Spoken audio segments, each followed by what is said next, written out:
fourth year students. Today's lecture in poetry is another poem by William Butler Yeats entitled Easter 1916.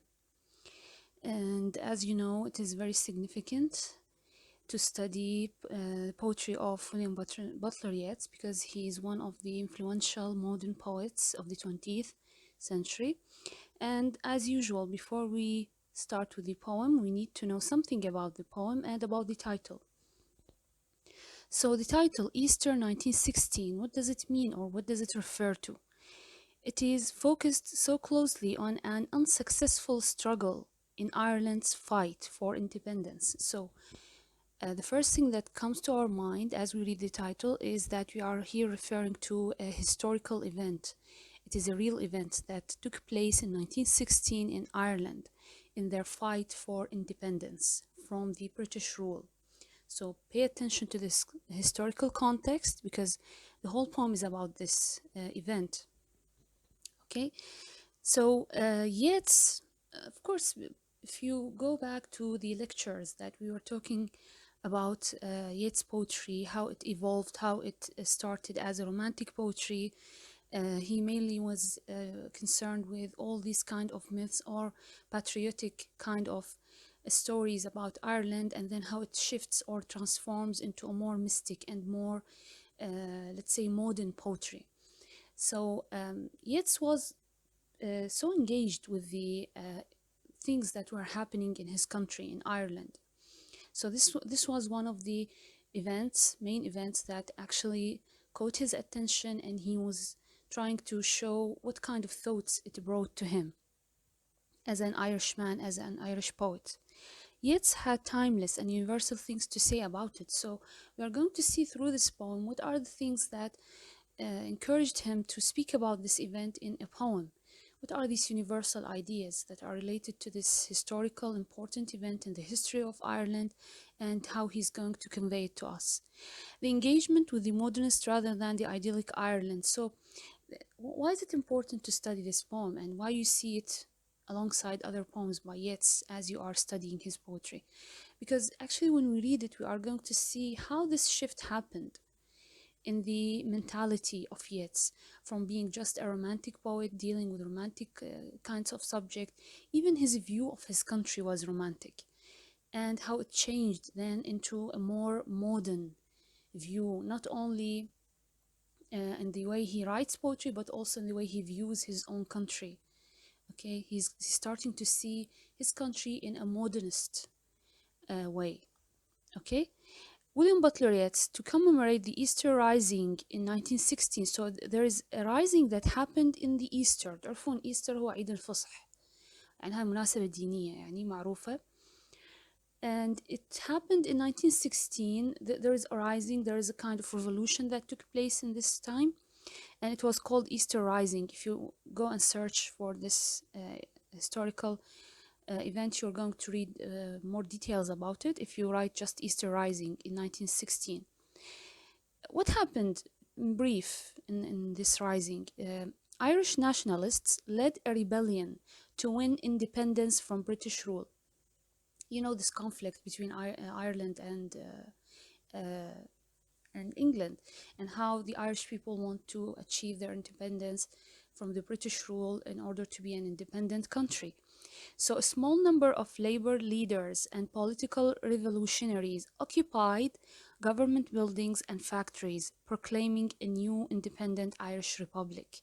They wanted to achieve this. They wanted to make a rebellion and to show the British rule that they are against their dominance over their country, and they want to have an independent republic.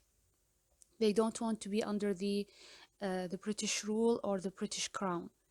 The leaders of the rising were ultimately executed. Unfortunately, what happened, because they are a very small group, this rising wasn't successful one. Actually, the leaders were executed. يعني تم تنفيذ حكم الإعدام بحقهم بالنهاية. ذول مجموعة الثوار اللي كانوا وراء هذا الحدث، وراء هاي الثورة اللي صارت بالعام 1916 للتخلص من السيطرة أو الهيمنة البريطانية. Now, let's see how Yeats was able to capture this in the poem. or what was his attitude? It's really interesting to know how he reacted. I have met them at close of day, coming with vivid faces from counter or desk among grey 18th century houses. So directly he places us in the context, in the setting of the place he's talking about. He's in Ireland. He's talking about the time when he was walking down the street in Dublin, as regularly he does, and the people he meets, those people who have become rebellions, those who have become the part of the rising, he used to look at them. You see, he remembers he used to encounter their faces. He used to see them walking around in the street, doing their regular job, going to their offices, see, living an ordinary life. They were just ordinary people. Okay, so he used to see them going back from their jobs. He will later identify them as the Irish rebels who died during the Easter Rising. Okay, and this here 18th century houses, it is a reference to the shape of the houses in Dublin. It has this kind of design which goes back to the 18th century. Okay, so what he's trying to say in these four lines is that these people just, they are just ordinary people. They had a normal life at certain time before the rising. I have passed with a nod of the head or polite meaningless words. So how was he reacting when he was passing by these people? Usually he would, for example, make polite gestures. For example, say hi to them, for example, like this. Or say some polite words. For example, how are you? Are you doing fine? How's your job? Things like this. Just being polite with them. You see? But look at this expression, meaningless. Why they are meaningless words? Maybe because he wasn't really interested in knowing how they are doing in their lives. Just trying to be showing kind of courtesy. يعني خلينا نقول نوع من المجاملة، بس هو ما كان مهتم بيهم، يعني يعتبرهم ناس مو ذوي أهمية. They are just normal people passing by, and you are just showing them some kind of courtesy or kindness. Okay? Or have lingered a while and said polite, meaningless words. So sometimes I just stand there with them and speak something that I'm not really genuinely really caring for them when I stand there and speak. اوكي يعني شايفين هاي النوع من المجاملة، الناس مرات من يوقف مثلا يحكي ويا اشخاص او يبين انه هو مهتم بيهم او بس مجرد مجاملة ولكن هو بالحقيقة غير مهتم. That's why he's saying meaningless. Okay, he was not meaning what he was saying. He was not meaning to show a real attention to them. Okay, and thought before I had done of a mocking tale or a gibe to please a companion around the fire at the club. Actually, he even thought that he can make fun of them. Okay, notice here, even as he was conversing with them, he would be planning how to mock them in a later conversation. That, for example, if he goes somewhere in the club يعني تعرفوا النادي, club, it's for just those who are from, let's say, the elite of the society, النخبة، الناس اللي مو مثل دول الناس العاديين, not like the ordinary people who are maybe intellectual, maybe they are from a higher level in society. He would go there and he would make fun of these people and say, you know, today I have met these people and they were talking like this, doing that. You see, to create some kind of funny story about them. So what kind of attitude he had about these people in the beginning, in the first place? Actually, it wasn't a good one. It wasn't a pleasant one. He was belittling them. يعني كان يقلل من شأنهم. Okay? The speaker believed they were all just leading ordinary, insignificant lives and had nothing more serious on his mind than a joke. He was taking it as a joke, يعني, dealing with them, talking to them. The brightly colored costume traditionally worn, I mean by this word, notice here, motley, being certain that they and I but lived where motley is worn.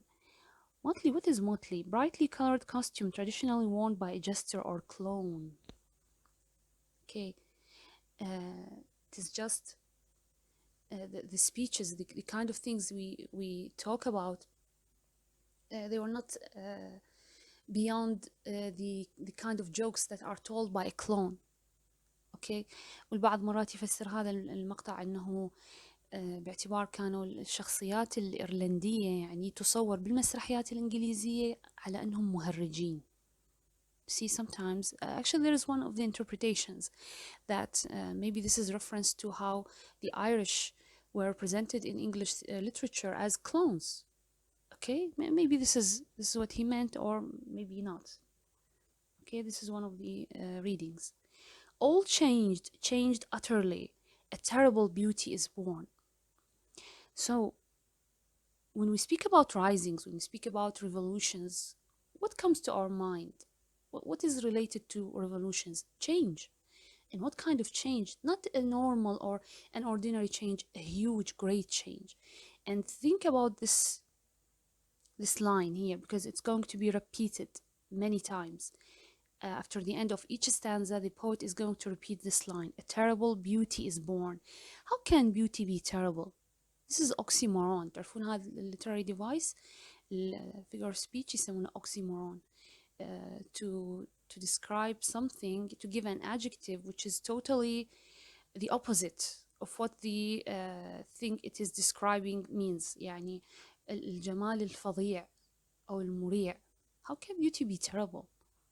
See, this is oxymoron.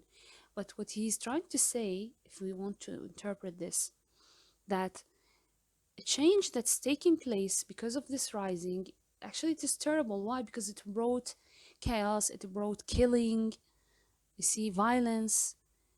But at the same time, it's going to bring what? Independence, which is something beautiful. So this is something bewildering. This is something that's puzzling. How can these two things be gathered in one event؟ يعني هذا الحدث بقدر ما هو مريع بسبب العنف اللي يصير وياه، بقدر ما هو جميل. See, it has gathered these two contrastive elements inside it. Okay? That woman's days were spent in ignorant goodwill, her nights in argument, until her voice grew shrill. What voice more sweet than hers, when young and beautiful she rode harriers? So now he's going to speak about individuals inside this rising. Who are those people who were involved? For example, there is this woman. One of the revolutionaries was a woman. She used to be what? She used to be a good person, and before adopting, notice here, before adopting extreme political stances, she was good-natured. She was a very delicate, sweet lady. Maybe she spent her time doing what? Let's say doing, notice here, she wrote to harriers. So maybe she spent her time doing activities like hunting, like, and her voice and her beauty, her femininity, was still something she had. But now, because because she's now having this kind of political stance or opinion, now she's going in this rising and she's shouting. Her voice has become very loud. Okay, يعني مكان ما هي خلينا نقول تحافظ على أنوثتها أو تحافظ على نعومتها كأنثى، لا هسه هاي الموقف السياسي اللي اتخذته وحتى خروجها في المظاهرات خلاها تتحول إلى خلينا نقول إلى نوع من التطرف. See, extreme. Now she has become extreme. Even her voice has changed. Okay? This man had kept a school and rode our winged horse. This other, his helper and friend, was coming into his force. So what about other people? Those who were involved. One of them was a poet. Notice here, when he said, rode our winged horse. يعني شنو our winged horse? Our means he's referring even to himself, the speaker, because he's a poet, and this person is a poet. Poets are known, this is actually the winged horse is a metaphor for or a symbol for poetic inspiration in Greek mythology. Okay, the poet in Greek mythology is represented as a winged horse. Okay, because they have this kind of ability to speak about these higher truths about life. So he was a school teacher and a poet, just like the speaker. Okay, and the other man, his friend, helped him develop his talent. He could have achieved fame as a literary figure. Notice if you continue reading, he says he might have won fame in the end if he had lived and continued writing poetry, producing poetry, because he was a very talented poet. He would have become a very famous one in literature, a very famous name in literature. Maybe, sorry, maybe the reason that Yeats is sympathizing with this poet because he's a poet himself and he knows what it means to have inspiration and write poetry. So sensitive his nature seemed, so daring and sweet his thought.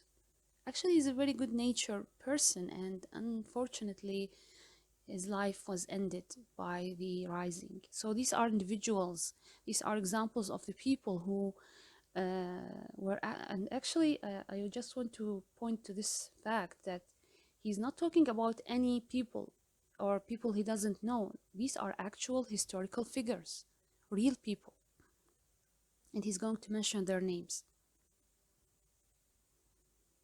This other man I had dreamed, a drunken, vainglorious lout. He had done most bitter wrong to some who are near my heart, yet I number him in the song. Another one who was involved also in the rising is someone that he doesn't like, yet doesn't like this person.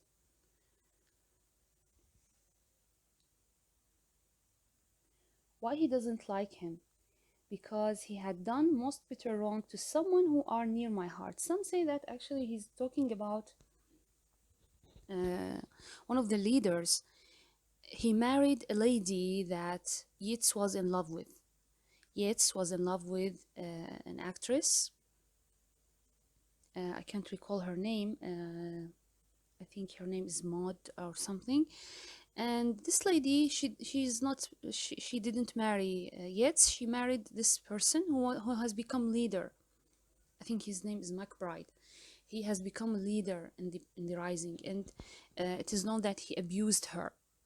Okay, so notice when he said that this person, he doesn't like him. Why? He's drunken, he's vainglorious, and he has done something wrong to someone he loves.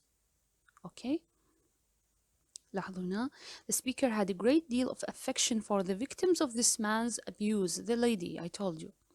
Nevertheless, the speaker acknowledges that even this individual deserves his regard and gratitude, even though he has this attitude towards him, but since he has participated and he admiringly actually did a great deal in order to support this rising, that's why he deserves admiration. His life has changed, okay? This event has changed him. Okay, yet I number him in the song. He too has resigned his part in the casual comedy. Now, this is really interesting expression. What is this casual comedy? I mean, why he's referring to the situation as casual comedy? Yeats described it as a comedy because the changes were absurd and there was a massacre. I mean, there is something happening, and it's very difficult to assess what's happening, what's really taking place, whether is it a good change or a bad change. Okay, it's like a comedy. It's absurd. يعني الأحداث، خاصة هاي الأحداث السياسية اللي تأثر على الشعوب واللي مع الأسف يصير بيها قتل، يصير بيها دماء. Such things actually makes your mind bewildered and confused. And it looks like a comedy in the end. يعني مثل الملهات، مثل الكوميديا يعني. Okay, and why is it casual? Because people are killed. Unfortunately, it appears to have become a component of the Irish cause. Unfortunately, that such a noble cause, getting independence for your country, for your nation, should be associated with killings, with massacres. It has become part of it. This is unfortunate. Thus, by using the term casual comedy, he alludes to both the activities that led to the Easter rising and to the killing itself. Okay, so actually, it's very hard to assess the situation. He too has been changed in his turn. He's talking, of course, he's still referring to this person. Transformed utterly, a terrible beauty is born. Again, he's repeating. And you know what we call this in literature? The repetition of a certain line, we call it refrain. يعني اللازمة. السطر أو المقطع اللي يعاد يسمى اللازمة refrain. Again, he's referring to this chaos, this let's say, uh, this situation that has two opposite meanings at the same time. Hearts with one purpose alone through summer and winter seem enchanted to a stone to trouble the living stream. The speaker actually here is trying to say how it is really strange how can a person be committed to their own ideas till it brings them death. Like a stone, they are like stones. You know the stone? What is it like? It is very hard, and when it is standing in a place, if you have a stone, even if water is passing by, it cannot be moved. شايفين الحجارة صلبة وقوية ومن تكون مكان ما تتحرك، ما يحركها شيء. The attitude of these rebels, the people who are involved in the rising, is just like the stone. Okay, the speaker claims that individuals who, like the revolutionaries, devote all of their affection and effort to a single cause, occasionally begin to appear inhuman. I mean, these people have lost their human nature. They have forgotten, or they don't have these kind of human fears or feelings anymore. They have become just like stones. صاروا مثل الحجر ثابتين، يعني مشاعرهم أفكارهم ما تتغير ثابتة. Okay, such individuals can impede the movement of daily life around them, much like a still stone in a flowing stream. Either he's praising them, and this is part of the main idea in the poem. We are not sure whether he's praising them or condemning them. سواء ده يمدحهم لو يذمهم. Is he admiring their being steadfast, or he's condemning them because they have created such chaos and they have changed the ordinary flow of daily life? Okay, he's just making us as confused as he is himself, the speaker. The horse that comes from the road, the rider, the birds that range from cloud to tumbling cloud, minute by minute they change. Everything around changes. Nature changes. Creatures, even human beings. I mean, human beings should be actually part of this. Everything around changes. This is change is the normal situation. I mean, there is nothing as let's say there is nothing that can escape change. يعني التغيير هو طبيعة الحياة، طبيعة كل شيء. التغيير شيء موجود بكل شيء حولنا. But it seems that these revolutionaries, they don't have such thing. They are not affected by change. Okay? A shadow of cloud on the stream changes minute by minute. A horse hoof slides on the brim and the horse splashes within it. The long-legged more hens dive and hens to more cocks call. Actually, these are descriptions of things in nature that constantly change, and not only change for the sake of changing, no, changing in order to adapt, in order to survive. يعني الإنسان يقول لك الإنسان يحتاج للتغيير، أو التغيير شيء ضروري. ليش؟ لأنه ما دام الأشياء من حولك تتغير، فأنت أيضا تتغير. حتى شنو؟ حتى تقدر يعني تتكيف مع التغيير. To be able to adapt to the change, to be able to survive for yourself, for your life. Okay? So, notes here. Let's go through a variety of images Almost everything in nature, including people, creature, horses, hens. لاحظوا هنا بنذكر horses, hens, cooks. And the weather, clouds. كم مرة هنا ذكر الغيوم. الغيوم طبعا حركتها دائما مستمرة ومتغيرة. It's constantly changing. Only stones reside in the same condition. Okay? Minute by minute they live. The stones in the midst of all. Just the stone actually. يعني الشيء اللي صلب مثل الصخر مثل الحجر هو الوحيد اللي ما يتغير. Too long a sacrifice can make a stone of the heart. This is really interesting. Notice here, those who devote too much of their lives to the pursuit of immutable ideals risk losing their basic human emotions. It makes you hard in your heart. Okay? It hardens your heart to commit yourself to one cause, to sacrifice yourself for it. Okay? Oh, when may it suffice? So, shouldn't be some goal, some consequence, some result after the sacrifice. يعني إلى متى أنت مكرس نفسك لقضية وبعدين نتيجة شنو؟ إلى متى راح تبقى تضحي؟ إلى أي حد ويصير بها إنه التضحية تكون كافية إلى أن يموت الشخص. Is death the end? Does it suffice to be dead for this cause? And then we'll see that this cause actually deserves. See, these are actually questions that he's asking.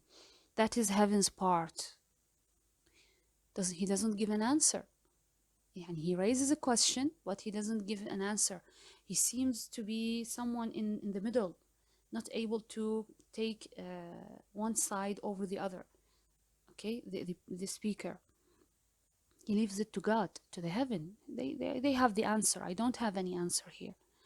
Our part to murmur name upon name, as a mother names her child when sleep at last has come. So to answer these questions, this is not our role. We leave it to God. But what is our role? Our part. What is our part? Our part is to always remember these people, to speak their names, to commemorate their names, as a mother names her child. You see how a mother feels about her child. How does she love him?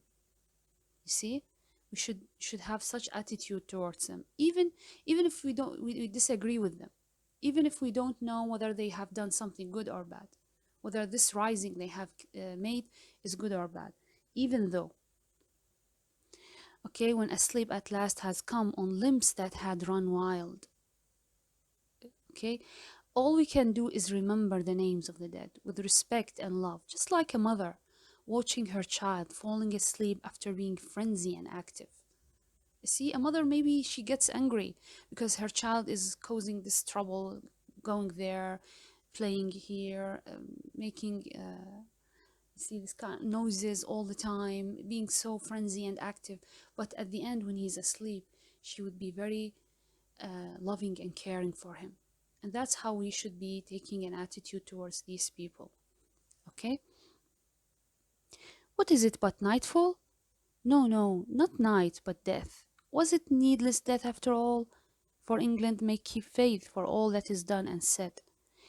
Here he says, well, is it death? Maybe they are not dead. Maybe they are going to come again. Maybe it is just a sleep at night, and when the morning comes, they are going back. These people, these dead men, dead rebels. It is not actually. It is a real death. No, no. Notice here he comes again to his senses, and he says, no, no. Actually, it is real death. No, it's not just a sleeping. He next wonders if their death may have been unnecessary. He's still confused. Okay, England might keep its promise of granting independence. Actually, some say that England. Why didn't England give independence to Ireland? Because of the First World War, and it has kept it for after the ending of war. It was delayed. Maybe he's trying to say that what if you haven't made this rising and England at the end has gave us independence without being without you being sacrificed. See, without your lives being sacrificed. We know their dream enough to know they dreamed and are dead. And what if excess of love bewildered them till they died? See, this is what he's trying to say is, what if a person's being enchanted, being so romantic about his ideals and thoughts causes his demise or his death. See, يعني هنا هاي النقطة تحديدا هذا المقطع it shows you how Yeats mentality has changed. شلون تغيرت عقلية الشاعر. هو كان في السابق كان رومانتك، يعني هو كان أيضا عنده هاي العقلية الرومانسية بالنظرة للأشياء. See, now it seems that he has awakened. Here he is experiencing a kind of de-romanticizing. يعني كأنما انتزع منه هذا السحر، الأفكار الرومانسية اللي تمجد هاي القضايا والأمور. هسه صار يشوف الأمور بمنظور مختلف بعيد عن الرومانسية. You see, that's why this poem is important, to notice this shift that happened for William Butler Yeats. The speaker doesn't answer. Actually, he goes on asking questions, but he doesn't answer them because he's confused. He doesn't have a concise or precise answer, and think the answer is not important. Notice, it is enough to know that these dreamers had a goal they died for, regardless of achieving it or not, or regardless of whether it is good or bad. Okay, it is just something to admire. Notice the change in the attitude. In the beginning, he was questioning, he was criticizing, and then here he's trying to show his admiration. Okay, I write it out in a verse. MacDonough and McBride and Connolly and Pierce. These are the names of the real figures. هذول فعلا أشخاص هم هذول اللي قتلوا يعني بهاي الثورة. Now and in time to be. I remember them now and I know that they are going to be remembered in the future. Wherever green is worn, are changed utterly, a terrible beauty is born. Again, he repeats this refrain. Now or later in history, their names are remembered. They are not ordinary people anymore. They have changed. Their lives have changed, and even their names are commemorated. So just in brief, what are the main themes? The contradictory attitudes the speaker has in the poem, criticizing then admiring, reveals the ambivalent and puzzling nature of some events in history. It's not all the time clear. It's not all the time that we are able to give a clear, precise and concise judgment, moral judgment about something. However, one can admire the persistence of the fighters in the Easter Rising regardless of the result of their fight for their goals. Just being consistent about your own goal, about your own cause, this is alone gives you admiration in the eyes of people, okay? And our speaker seems to be or to resist giving any kind of attitude or moral judgment about them. These men are no longer the same men they were once, or they once were, because of death. Because they advocate for something greater than themselves, they will be commemorated. They have lost their lives. They have lost their lives for what they believe in. So this is just cause for their admiration. And they are going to be historical figures. They are not ordinary people, just like he showed them in the beginning. Those people he thought they are ordinary, it seems in the end that he realizes they are not ordinary. Okay? The refrain, a terrible beauty is born, expresses the speaker's confusion over how to make sense of everything, as well as the rebels' admirable dedication to their cause and the terrible price they paid for it. Okay? This is actually a really beautiful poem that shows you how change is part of life and how this change happens over time, and what are the things that really cause someone to change their point of view. It also has these ideas of let's say, martyrdom, sacrifice, patriotism, how individuals sacrifice themselves for the sake of the public, and how they are viewed historically. Actually, different themes that you can find in this poem. And I hope that this was just a brief explanation. I hope that you can find even more further readings and analysis of this poem, and hope to see you in other videos soon. Thank you very much.